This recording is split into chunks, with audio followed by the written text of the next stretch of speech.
Michael, we always love it when you come on as a guest. And I ask you on, by the way, sort of in self-defense, because I have questions from a listener who's on an HOA in somewhere in North Atlanta. I don't want to call out the HOA. The first question, this is from a guy named Brian in Johns Creek. It says, our HOA is charging owners who rent their homes higher dues than owners who live in their homes. But one of the homeowners in the neighborhood has hired a lawyer to stop us.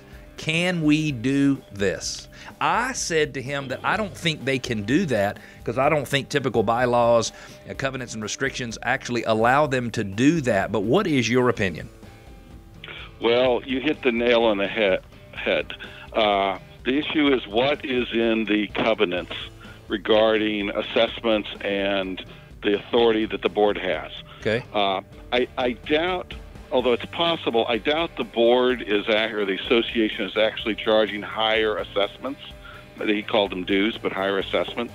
I think it's more likely that they're levying what in most covenants is called a specific assessment for a service that only affects that particular lot owner. I think if the regular dues are $850, I literally think that a person who's renting their home just gets billed $1150. I'm just making these numbers up. So it sounds to me like if they did that without saying, here's your regular annual assessment charge, and then here's the surcharge or the additional charge for this particular situation, they might get in trouble if they're doing it the way I think they're doing it. Am I right? One possibility is that there are services that are available to associations, homeowners or condominium associations, that track and manage leasing.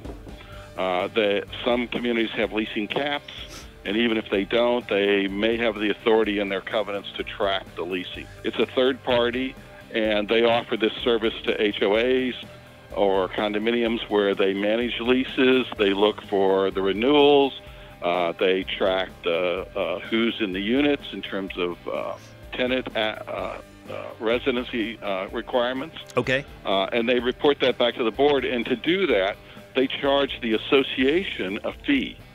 And because that only benefits or affects a particular owner, the association turns around and special assesses that fee back against that owner. I want to ask you another question from the same gentleman in the same HOA. It says also the board voted to allow board members to pay 0 HOA dues while board members are on the board.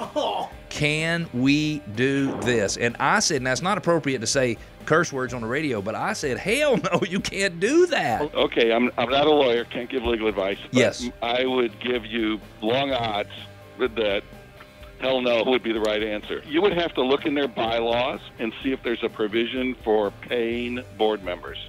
And I have never seen a set of covenants that allows a board member to be paid. But there's a bigger problem with what they're doing. Covenants always require every lot to pay their share of the assessments as they're levied. And so they are breaking that covenant. That while it's true there's a way to get around that provision, the way they're going about it is definitely a problem.